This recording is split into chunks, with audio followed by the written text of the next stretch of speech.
Good evening, I'm Forrest Sawyer, and this is ABC News Saturday Night. The task we set for ourselves was probably impossible. For the first time, a film crew attempts to take an Imax camera to the summit of Mount Everest. We set the camera right up on the lip of a crevasse. We sat under house-sized blocks of ice. They set out to make a movie, but were thrown headlong into an international tragedy. We wanted to know who's dead, who's alive, where are they, who can be saved. Dramatic videotape and heart-wrenching radio phone calls to the top of the world. Only take what you need, Rod, and start moving. Okay. From the battle to bring them back alive. At those elevations, you might as well be trying to rescue the people in Apollo 13. To the inspiring story of how one man left to die miraculously saved himself. I could, sit there and see my family in front of me, and I wasn't going to give up. Now, back from the dead, the survivors tell their remarkable stories and the incredible images that drive people to the top of the world. Mount Everest. It used to be beyond the reach of everyone but the most experienced climbers. But climbing to the top of the world has become a sport, and now a movie. 2 years in the making, Everest will premiere at Imax and other giant screen theaters next week. The McGilvery-Freeman team did what no one else ever has, take an IMAX camera to the summit. But the making of the movie turned out to be a story in itself, as the film team was thrust into a terrible tragedy. We first brought you this story on Turning Point 2 years ago, but tonight's update includes never-before-seen footage, the final chapter in the remarkable saga of what went wrong on top of the world.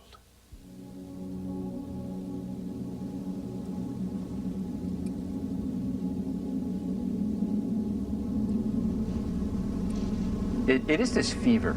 Good sense be damned. Everest. Everest, Whoa, maybe I can do it, For some, it's a dream of a lifetime, to stand just for a moment on the very top of the world. Shooting a film in IMAX on Everest was probably the most daunting challenge ever undertaken on that mountain. It was 2 years ago that film director David Brashears set out for Everest with a mission to capture the first giant screen images from the summit.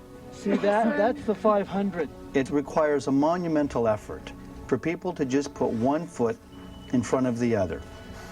Climbers cut their toothbrushes in half to save weight. And we're talking about taking an IMAX camera to the summit. Brashears and his team knew that filming on Everest would push them to their physical limits. What they could not know was the tragedy that was to come. Kathmandu, Nepal. After 2 years of planning, the film team is ready. Their adventure begins here, the starting point for the trek up and into the Himalayas. But we've got to go with what we have. David Brashears goes to work at once, filming as they climb on their 10-day trek to Everest. It's a 100% better shot. He has assembled an elite team to make this film and traveled the world to find them. From Spain, 26-year-old Araceli Segarra has trained to become the first woman from her country to reach the summit. I don't know if I'm strong enough. I've never climbed Everest. I need to be there to know if I'm strong enough. In the United States, Ed Viesters, an Everest veteran and one of the strongest climbers in the world. If you're trained, if you take your time, if you're persistent, you can climb Mount Everest safely and you can come away safely. And from Nepal, Jamling Norgay. He is preparing to climb Everest for the first time, following the example of his father. It's been in my dreams, ever since I was a kid to climb and follow in my father's footsteps. His father, Tenzing Norgay, who climbed Everest with Sir Edmund Hillary. In 1953, they became the first to conquer the mountain. Jamling! I feel the need to climb too, and I believe that I can do this. The Brashears team is not alone on the trek to Everest. Other climbers have arrived in Kathmandu with ambition and enough money, up to $65,000, to buy professional climbing guides some native Sherpas to carry their gear, and a chance to conquer Everest. Honestly speaking, we have really learned how to climb Mount Everest and are building the yellow brick road to the top of Mount Everest. From Seattle, Scott Fischer, one of the world's best-known professional guides. Fischer has decided he is ready to lead his first commercial expedition to Everest. His company, Mountain Madness. Scott, thank you. Along with Fischer are 3 guides and 8 paying clients. Mia, you are so cute. Don't be fooled by the high spirits. Scott Fischer knows all too well how risky this climb can be. Everest has already claimed 133 climbers' lives, most on the way down.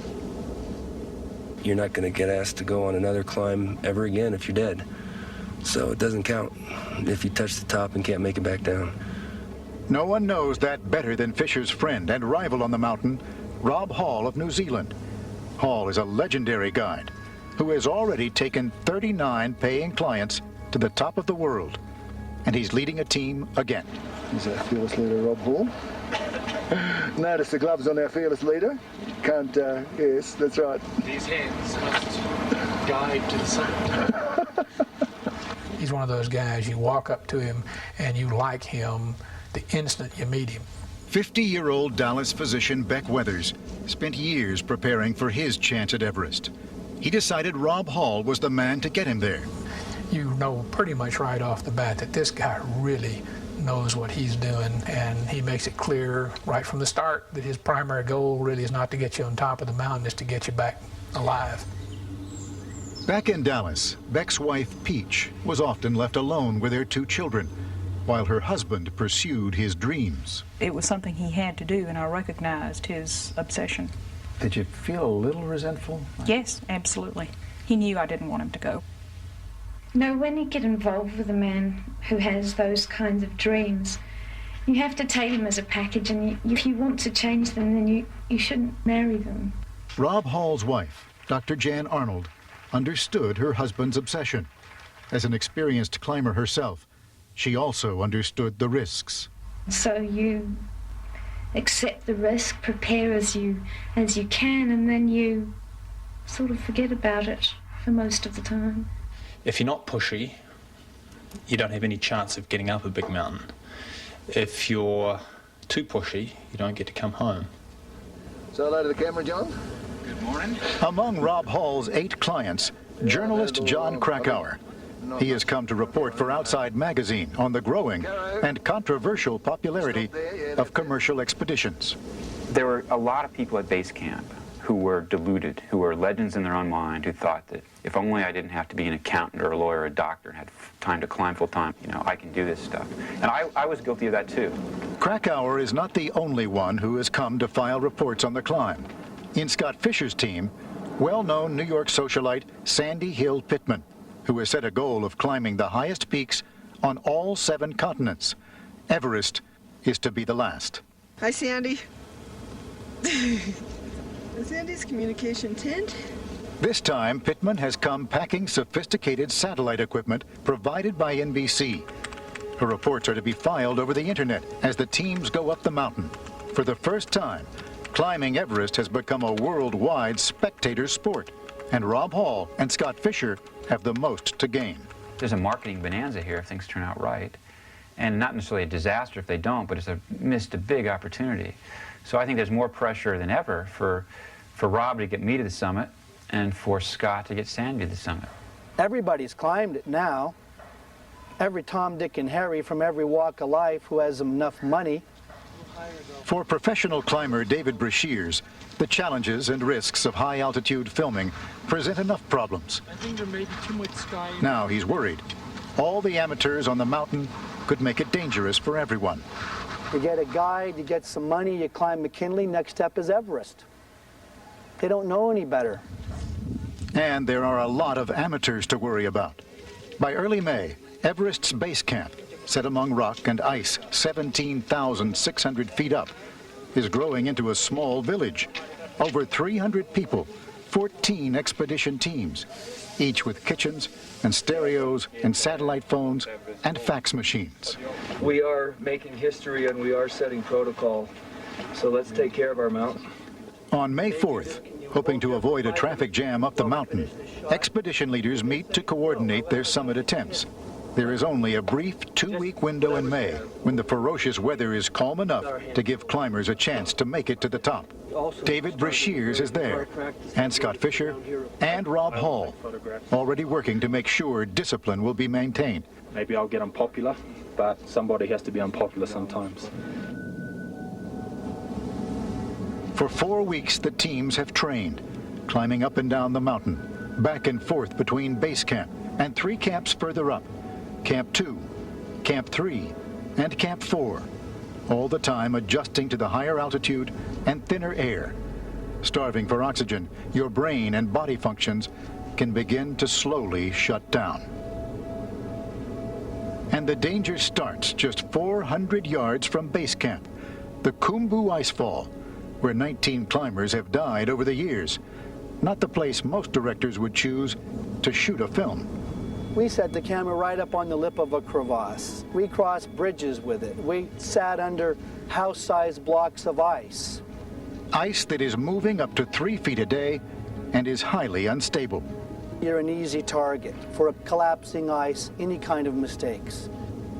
Over and over, they film climbing sequences from every conceivable angle as Araceli Segarra, the young woman climber from Spain, inches over ladder bridges, back and forth, over crevasses deep enough to swallow her forever. Just the first hazards in the climb to the top. Then, on May 9th, the first omen from high on the mountain. A climber from a Taiwanese expedition takes a bad fall, and his team leader, eager to reach the summit, leaves him behind at Camp 3. That event told me that there was a lot of raw ambition up there and not enough compassion. 4 hours later, they called, he was dead. And that was the beginning for us of this whole tragedy. Higher on the mountain, dozens of climbers now join together, including the teams led by Scott Fischer and Rob Hall. For the film team, it is now too crowded, too dangerous to proceed. We looked down, and from Camp 3, we counted more than 35 people hot on the trail. And I felt squeezed. And that's when I felt a sense of foreboding. And we went down. As the film team descends, the other climbers head up to Camp 4, a desolate wind-blown patch of rock, littered with hundreds of oxygen bottles from past expeditions. Most climbers must now wear oxygen masks to maintain warmth and strength, and the summit is still a day's climb away. No one can survive here for long.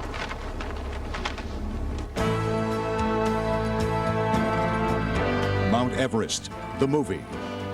ABC News Saturday Night will continue in a moment.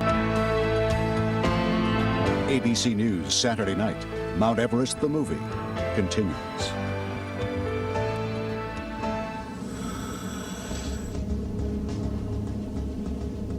Midnight, May 10th. The 2 teams led by Scott Fischer and Rob Hall strap on oxygen masks and headlamps and set out for the summit. It's cold, it's crisp, the sky is just a blanket of stars, and it really seems like an ideal night. Dr. Beck Weathers knows Rob Hall had told all his clients, if you stay up here too long, you will die. Reporter John Krakauer remembers the warnings. He said, I'm going to call the shots on summit day. If I say we turn around, we're going to turn around. Believe me, I know what's right. Hall and Fischer wanted their clients at the summit no later than 2 o'clock that afternoon. So they planned to send a Sherpa from each team out early to attach ropes into the rock and ice to help the clients move quickly past the most difficult points. Rob Hall emphasized, this is the most important thing we do. This has to be done. The year before, ropes weren't fixed ahead of time. It slowed us down. We didn't get to the summit because of it. I'm not going to have that happen again this year. There was no question. No question. The day's mistakes began here.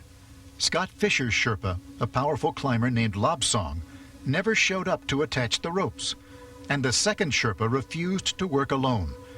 Confused and desperate to keep moving, Fischer's assistant guide, Neil Beitelman, took over the job himself. How much time do you estimate was lost altogether? You know, at the outside, maybe a couple hours was lost because of this. I mean, the difference between life and death came down to minutes. The ropes weren't fixed. There had to be an explanation. In fact, there was. Instead of fixing ropes, Fischer's Sherpa, Lopsong, had quietly taken on a different mission. The first time I saw Lopsang, he's got someone in tow on a 4-foot stretch of rope in a yellow down suit, hauling him like a horse pulling a plow. Lopsang is huffing and puffing, exhausted. The person he's hauling is clearly sort of miserable. That person was Scott Fischer's high-profile client, the woman who was filing reports on the internet, Sandy Pittman. For the first 5 or 6 hours of this climb, Sandy was being towed up the mountain. Someone decided she needed to be short-roped to help her get to the top. Lopsong said he towed Sandy Pittman because he knew it was what Scott Fischer wanted. Sandy Pittman has refused to talk to ABC News. In Scott Fischer's mind, how important was it for Sandy Pittman to make it to the top? Scott was a savvy businessman. It was hugely important. You can't buy that kind of advertising. Sandy is a public figure. You know, she's not a shrinking violet. If she gets to the top, people are going to hear about this. As each rope is fixed, there are delays. Climbers are waiting. And as these pictures show, now there is a traffic jam at the top of the world. About halfway up this thing, I realized my vision is going south in a big way. Far below the traffic jam at the ropes, Beck Weathers finds himself facing a very different problem. He had recently had eye surgery, and the high-altitude pressure is beginning to blind him. And at this point, I said, this is crazy. One eye is completely blurred over, so I lost all my depth perception, and the other eye is not seeing that great. So I tell Rob Hall. And Rob says, what? You're not going to go down by yourself? You're going to wait here because I need to know where you are. Beck says, fair enough. Cross my heart, hope to die. That's what he literally said. I'll wait here until you come back. Rob Hall goes on up the mountain, leading 3 other clients, including Doug Hansen, a postal worker from Seattle, who was a member of Hall's expedition the previous year, the expedition that failed to reach the summit. That really broke Rob's heart as well as Doug's. And he said, Doug, come back next year. I guarantee I'll get you to the top. You can do it. I know you can do it. By 1:25 that afternoon, Neil Beidelman reached the summit, uncertain what he should do. It was Beidelman's boss, Scott Fischer, who was supposed to tell his clients when to head back down. And Fischer was somewhere down the mountain. With precious minutes going by, Beidelman decided to wait. How long were we there? I was at the summit for 1 hour and 45 minutes. That's a long time. I thought so, yeah. It is the day's second mistake, and the clients keep coming well into the afternoon and stay to savor their success, forgetting the warnings to turn back by 2 p.m. Charlotte Fox is one of 6 members of Scott Fischer's team to make it to the top. I didn't even really want to stay up as long as we did, but there was somewhat of a celebration going on, and you hated to blow out the party too early. Finally, at 3:10, long after the scheduled turnaround time, Beidelman decides on his own to start the clients down, soon passing Scott Fischer, who is weak, but still pressing for the summit. He wasn't his chipper, strong self at that point, but, you know, who is up there? Rob Hall, the other team leader, waits on top, well past his deadline, for his last client to arrive, postal worker Doug Hansen. These final delays by the team leaders are the last critical mistakes. As Scott Fischer descends from the summit, his last roll of film shows ominous clouds gathering just below the climbers. I'm very scared and taking it seriously and want to get down in a hurry. And pretty soon, I descend into the storm. And in the space of several minutes, the wind just comes in like a freight train. I mean, it is really blowing. It's very, very cold. And it turns into a whiteout. You can't really tell where the ridge ends and the cloud begins. It'd be very easy to just walk off this ridge, fall thousands of feet. Come down, what the hell are you doing here, Beck? True to his promise, Beck had stayed right where Rob Hall had left him, unaware that Hall was still at the summit with client Doug Hansen, who had now collapsed from exhaustion.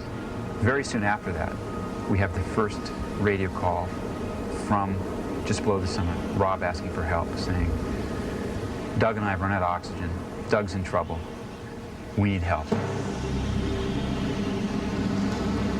To make it worse, Scott Fischer, who has been fatigued and climbing slowly all day, is also near collapse. At base camp, a cameraman captures the growing concern. What's the problem tonight? Some people is going summit and coming down little problems. Late. Rob Hall, you copy me, over. Film team leader David Brashears knows there is little that can be done. We're 5,000 feet away. 5,000 feet away on Everest at those elevations. You might as well be trying to rescue the people in Apollo 13. Near the summit, Doug Hansen is too tired to move, and Rob Hall refuses to abandon him. You know, Rob is the consummate guide. I can't imagine him leaving a client, even if it's obvious that it's going to be suicidal to stay. That's the kind of, it's just something that you don't see that much these days, but that's Rob. Not far away, Scott Fischer's old friend and climbing partner Lobsang tries to rescue him. Just as Lobsang had towed Sandy Pittman up the mountain, now he tries to drag Fischer back down. When I tied him with the rope and started dragging him, I thought, if I die now, I'll die for my friend. But the weather was so bad, and he couldn't move at all. Descending into the storm, Neil Beidelman works feverishly to keep the exhausted clients moving, even dragging a 47-year-old Japanese woman named Yasuko Namba. I got in front of her and I grabbed her harness and I clipped myself into the rope and I started running down, getting her sliding. Until finally, by nightfall, he has pulled together a group of 7, including Beck Weathers, Charlotte Fox and her boyfriend Tim Madsen, and Sandy Pittman. All of them out of bottled oxygen, out of energy, and in the middle of a freezing hurricane, completely lost. Sandy basically became hysterical. And I can understand that, you know, say, I don't want to die, I don't want to die, I don't want to die. You know, my face is freezing, my hands are freezing. As the wind chill drops to 70 below, they pound each other on the back and yell to stay warm. Then at midnight, 24 hours after they had first set out, one small piece of luck. For just a moment, the cloud cover breaks. As we looked up, I remember seeing almost directly above me and behind me a bit the Big Dipper. And I was like, yes, there's stars, look. At last, Beidelman had his bearings. But most of the others were too weak to walk now, and he had to leave them. Tim Madsen stayed behind to help, though there wasn't much he could do. Beck begins to stand up like this, and then the wind just blows him over backwards. And he rolled out of sight, and that was pretty much the last I had seen of him. And I can feel myself getting really numb, and your thoughts are real hard to stay focused anymore, and you're not moving as much. And you just sort of slide off into oblivion. They are dying. Their only hope, Neil Beidelman. I remember stumbling along, and through this ground blizzard, I saw this dim, foggy light, and as we got closer, I remember Anatoly yelling my name, Neil, and I was just like, yes, you know, this is it. Beidelman has found Camp 4, and Anatoly Bokriev, Scott Fischer's Russian guide, one of the strongest climbers in the world. Anatoly went out alone into the storm 3 times and brought back people who would almost certainly have died without his effort. 3 times he basically risked his life. Not basically, most definitely. I need to help for people who have signs of life. Anatoly Bokriev had saved 3 climbers' lives, including Charlotte Fox and Sandy Pittman. But Dr. Beck Weathers and Japanese climber Yasuko Namba are unconscious and beyond his help. They are left to die. And I remember just, you know, literally weeping for, I don't know how long, half an hour maybe. It was very, very intense. You felt guilty? Oh, sure, for being alive, you know.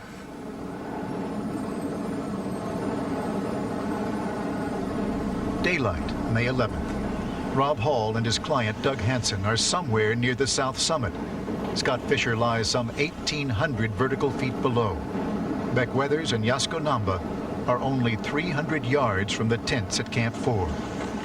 Camp 4 is chaos. The wind's blowing so loud you can't talk from one tent to the other.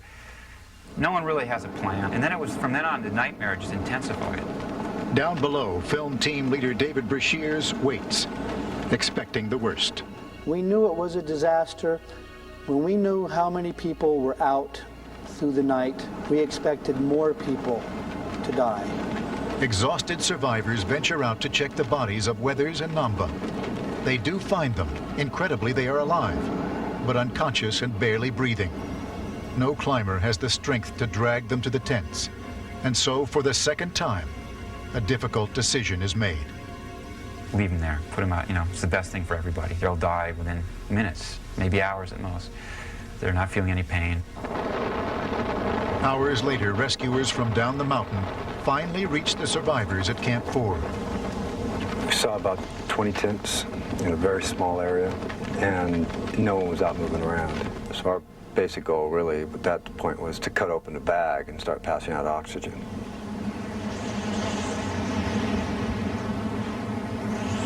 What the rescuers could not know is that only 300 yards from the tents, one man is still stubbornly refusing to die. The point that I woke up, my motivations were pretty clear. I mean, I could, sit there and see my family in front of me. And I wasn't going to give up. Somehow, frozen to the bone, without oxygen, still partially blind, Beck Weathers pictures his family in his mind, throws off his pack, and drags himself up from the snow. At the tents, Todd Burleson looks out and sees something. He was just a ghost standing there. His arm was frozen up parallel to his shoulder, about like this. His arm was bare to here. His shirt was completely open down to here. And he was unrecognizable. His face was so badly frozen. All I knew was that as long as my legs would run and I could stand up, I was going to move toward that camp, and if I fell down, I was going to get up. And if I fell down again, I was going to get up. And I was going to keep moving until I either hit that camp, I couldn't get up at all, or I walked off the face of that mountain. What Beck Weathers does not know, what none of the climbers can know, is that there is worse to come.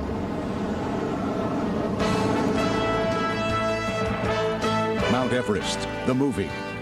ABC News Saturday Night will continue in a moment. Mount Everest, the movie. Coming up, a wife helps organize an impossible rescue. Surely we can do something to help get Beck off that mountain. They make a statement while we're in the tent that somebody's going to attempt a helicopter rescue, which is a, big ha-ha. ABC News Saturday Night will continue after this from our ABC station.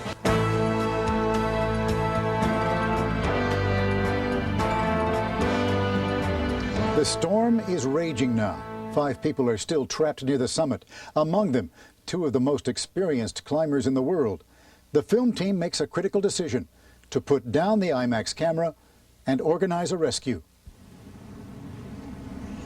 We wanted to know where people were, who's dead, who's alive, where are they, who can be saved.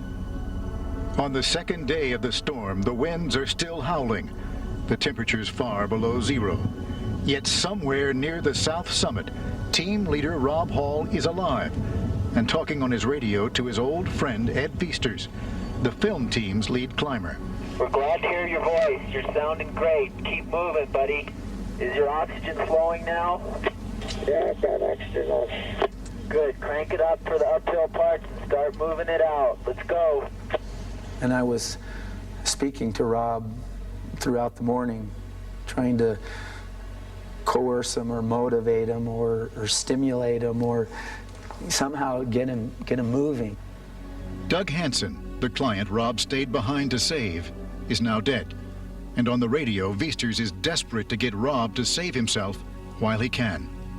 Only Only take what you need, Rob. Only take what you need and start moving. Okay. Just crawl and pull your way up the rope. I was choked up half the time, knowing that he was just sitting there, and at some points we were trying to be angry with him, just say, Rob, get your butt up and move. Halfway around the world, in New Zealand, Rob's wife, Jan Arnold, 7 months pregnant, gets a phone call from Mount Everest. The base camp satellite phone is patched through to Rob's radio, and she hears his voice. He was frostbitten, he was weak, he was very tired, but that he was going to try and use the oxygen in the place where he'd spent the night, and he was going to try to come down. And for 3 hours we thought he was actually moving, on the move. And 3 hours later he says, you know, I haven't even started yet. As the storm continues to rage, 40-year-old team leader Scott Fischer is still missing. A rescue team climbs out into life-threatening conditions to find him. Hours later they report back. Scott is dead. Exhaustion, high altitude, and intense cold have overcome the powerful Scott Fischer. Now, the last hopes are focused on team leader Rob Hall, who is even further away. Hall is barely alive and too frozen to move. A second rescue party fails to reach him in the storm, and the terrible news is radioed down the mountain. David yelled up to me and he said, the Sherpas have turned around and they can't get to Rob. And that's it? Yeah. I mean, if I had a radio, I wouldn't have known what to say. You know, what do you say, goodbye? It is 6:40 in the evening. Rob Hall's radio is patched through again to his home in New Zealand and his wife, Jan Arnold. It is a call heard on radios across all the camps on Mount Everest. He's trying to put a good face on it. I mean, this guy's freezing to death, and he's trying to not worry his wife, and she ends by saying, you know, I'm really sending all my positive energy your way. Don't worry, my love. I'll take care when you get back.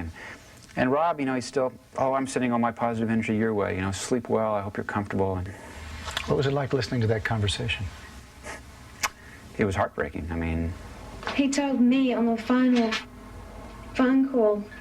radio phone call that not to worry about him too much. With all hope now gone, husband and wife talk about their unborn child. We sort of picked a name as well. I really take comfort in that I have his child, and that I know that he would have, as he drifted off to hypothermic sleep and consciousness, that he would have known all of that. It's a great, you know, it was a great comfort to me. Dawn on the third day. Rob Hall's radio has been silent through the night. It is ironic, with both expedition leaders dead on the mountain. It is a 50-year-old amateur climber, Beck Weathers, who had saved himself. Yet Weathers is in critical condition. And I see John Krakauer stick his head in the tent, and he had a rather amazed look on his face. I don't remember exactly what he said to me, but it was not complimentary as to how good I looked at the moment. his nose is black, his cheeks are black, his hand is color of porcelain. I've never been around anything close to death, and here's a guy that's been given up for dead twice, and I have no question that he's going to die. We're not going to get him down. At 26,000 feet, with oxygen so thin, one man cannot physically carry another. To survive, Weathers must stand up and walk, no matter how badly he is injured. These photographs document Weathers' descent, his hands frozen and unfeeling. A team of rescuers, now joined by film team leaders David Brashears and Ed Feasters, guide him, slipping, sliding, inch by inch down the mountain, out of the death zone. I'm not worried at this point. As I look, you may talk about the dream team in basketball, but so I'll match these guys against anybody in the world on mountain climbing. But Beck Weathers is still far from safety. In a medical tent at Camp 2, he joins the Taiwanese team leader, Makalu Gao. Both men are in desperate need of medical attention. A helicopter rescue seems out of the question, because at that altitude, choppers can lose lift and fall from the sky. But back in Dallas, Peach Weathers is on the phone, frantically trying to look for a helicopter anyway. What can we do to help? Surely we can do something to help get back off that mountain. Did you know what it meant to put a helicopter up that high? Not a clue. Not even a clue. They make a statement while we're in the tent that somebody's going to attempt a helicopter rescue, which is a, big ha-ha, because nobody has ever put a helicopter up above the icefall. And the likelihood of that occurring is essentially zero. This is the man who would attempt the impossible, Nepalese Army pilot Colonel Madan KC. Within hours of receiving the call, Colonel KC takes off from Kathmandu, flying first to base camp and then higher up the mountain, higher than any small helicopter has ever flown before. Below him, climbers scramble to prepare a landing zone, using Kool-Aid to mark an X in the snow. He came in and circled, and we thought he was going to give up. And he came around again. I guided him in. He put that helicopter right down on that X, gave me the thumbs up. I give the thumbs up, okay signal to them, and the one of the climber, he came close to the helicopters, and he opened the door, and I asked just one person at a time. The helicopter has been brought in to rescue Beck Weathers, but Makalu Gao, the climber from Taiwan, is in worse condition. Only one can go, and Beck gives up his ride. It seemed like the thing to do at the time. When that helicopter took off with Makalu in it, though, I must tell you, my spirits were down around my feet, because I didn't think he was coming back. A freelance cameraman captures the helicopter as it flew overhead.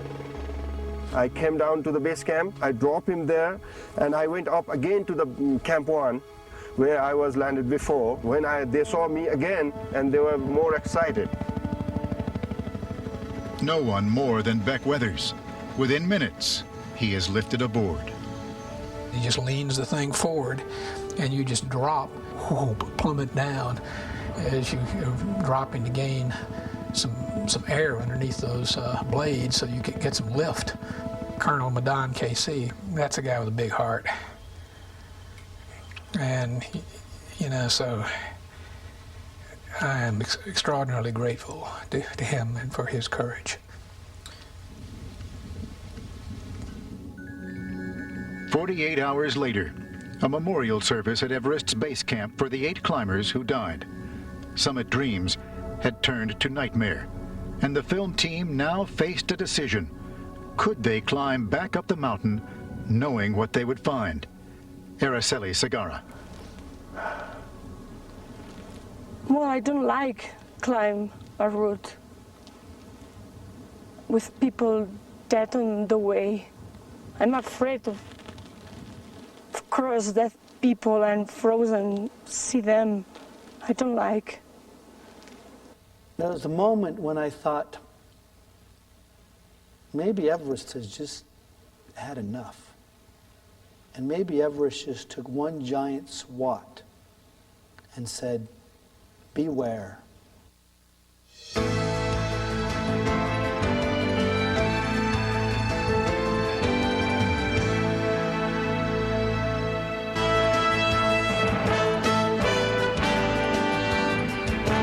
One week after the tragedy that took 8 lives, the McGilvery-Freeman film team headed back to the Khumbu Icefall. Now it's their turn to scale Mount Everest, and for the first time, carry an Imax camera to the top of the world.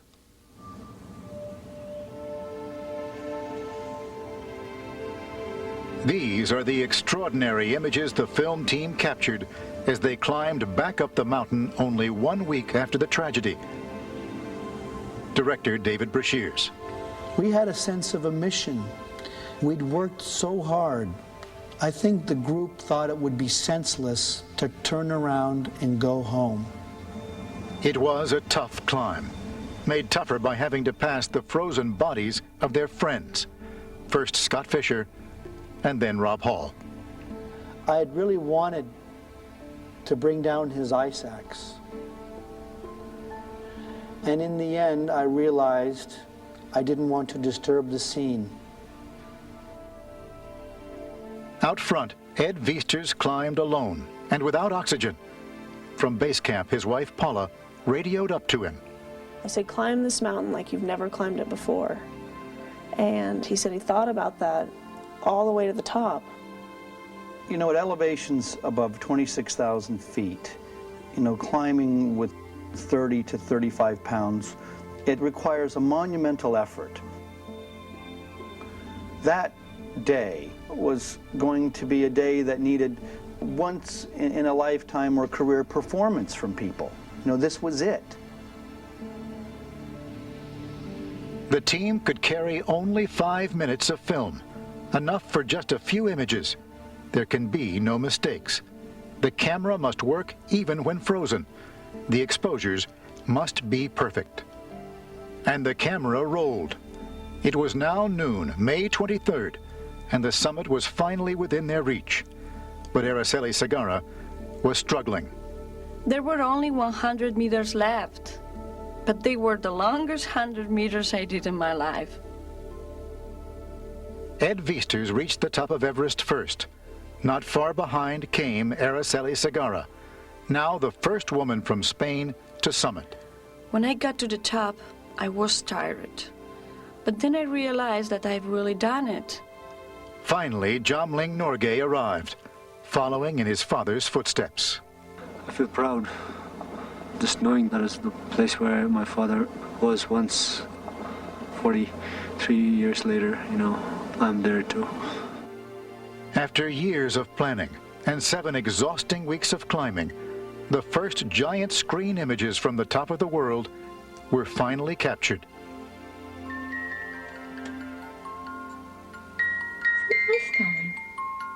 Just 3 months after the tragedy in New Zealand, Rob Hall's wife, Jan, delivered their 9-pound, 3-ounce daughter.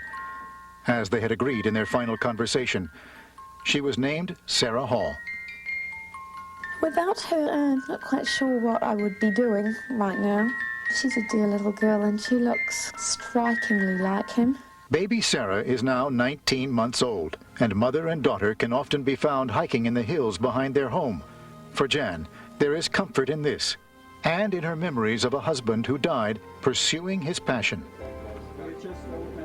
In Dallas, Texas, Dr. Beck Weathers, who returned home so terribly wounded, has refocused his life on family and recovery.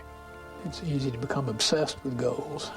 Because of those obsessions, I took away a lot of good years from my family. I'd like to give those back. There have been 8 operations, the amputation of his right hand and the fingers of his left, long hours of rehabilitation, and the complete rebuilding of his nose using cartilage taken from his ears. After all this, Beck has returned to work full-time as a pathologist. He is refusing further cosmetic surgery to smooth his scars. Each day as I get up and look at that face in the mirror, I want to be able to see those scars, and I want to be able to be reminded of the lessons that I learned. Mount Everest continues to take its human toll. Lobsang Sherpa, who towed Sandy Pittman up the mountain, was killed in an avalanche on Everest 1 year ago. And Anatoly Bokriev, the Russian climber who had saved the lives of Pittman and others, lost his own on the slopes of Annapurna last Christmas Day. But climbers continue to trek to Everest with dreams of reaching the summit. Climbing season begins again in just a month. And for those of us less daring, the movie Everest premieres next week.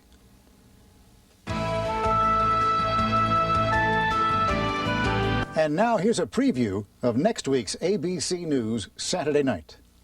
8 years after the art heist of the century. You put a $5 million reward on the table. You hope maybe it's Mother Teresa who returns the artwork. Chances are it'll be someone like Miles Connor. How many art heists have you done? Probably 30 plus. Miles, he's the master broker. He's a master thief. A master thief and a martial arts expert who wants to trade fine art for freedom.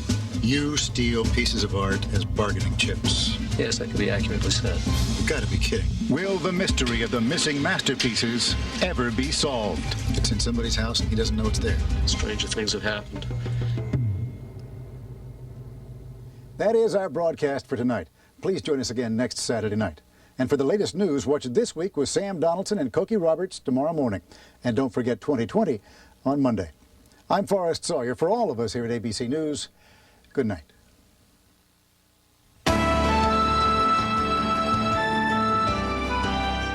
To order a transcript of ABC News Saturday Night Mount Everest the Movie, call 1-800-CALL-ABC. We welcome your comments and suggestions right to us in New York. For more on the making of Everest and the tragedy at the top of the world, visit us online at abcnews.com or email us at saturday@abc.com.